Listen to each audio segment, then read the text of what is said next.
me is where the extreme sport comes in. The real life game of skillfully reshaping assumptions and choices in light of the most likely scenarios. I know that change can be rapid, unpredictable, thrilling, but not always pleasant.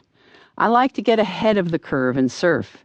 And knowing my destiny is inextricably linked to my community, I like to build arcs, not just surfboards. Called the 10-mile diet, prototyping arcs. There is no special virtue in a 10-mile diet or a 50-mile or a 100-mile. The miles are simply markers for something else, bringing our eating closer to home. Why?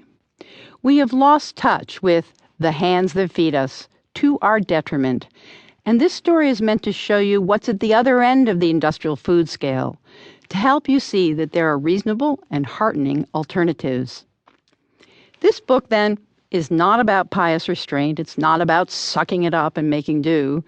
It's a banquet of good stories and possible skillful interventions that can tilt us toward food sufficiency.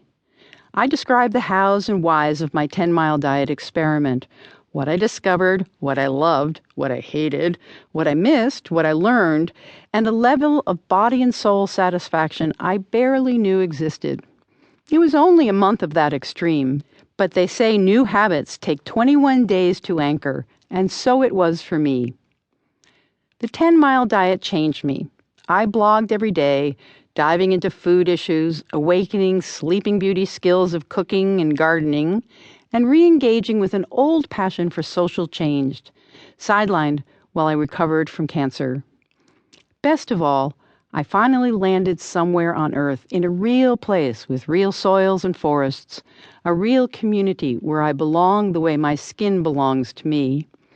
I am part of life, not at a remove in self-sufficiency, but connected in reciprocity, mutuality, and care. Whidbey was the perfect place to run this experiment. In fact, if I lived across Puget Sound in Seattle, a 10-mile diet would have been far harder. Even with all the backyard gardens there, it's mostly paved and built up. When I lived there, I always had a patch of lettuce and kale in the yard. But little about Seattle says, eat here. So a 10-mile diet might not even have occurred to me. The point, though, isn't for you to replicate what I did. I scouted out a possibility and documented it here because it points at a way out of our dependency on the centralized industrial-scale food system. As you will hear, when you look at a broader definition of local food, we can all provision ourselves regionally if we commit to personal and political change.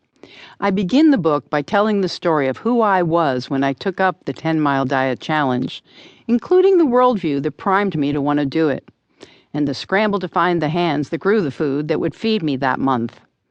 You will meet Tricia, the market gardener who grew most of the food I ate, as well as other gardeners, farmers, and ranchers. Then you will follow week by week the ups and downs of my 10-mile month. After it's over, I'll evaluate the experiment, mine the gold. You will also join me in a hunt for answers to the question, how dependent are we and do we need to be on the industrial food system to feed ourselves and the world? My tale ends with some key ideas about what weights we can put on the local side of the scale to give regional food systems a larger role in nourishing us all. I refer to these flourishing local food landscapes as complementary food systems, not supplanting the global supply chains, but expanding consumer food choice. The goal, of course, is fair, affordable, accessible, healthy, delicious, and nourishing food for all. Who could disagree?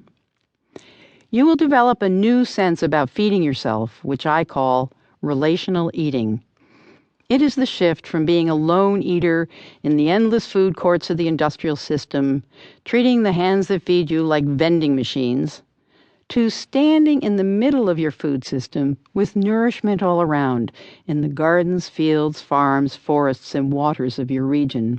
You are in relationship with these ever-widening circles of food, from daily habits to windowsill sprouts to backyard vegetable plots to neighborhood farm stands and gardens, to the stores, CSA, community-supported agriculture, membership.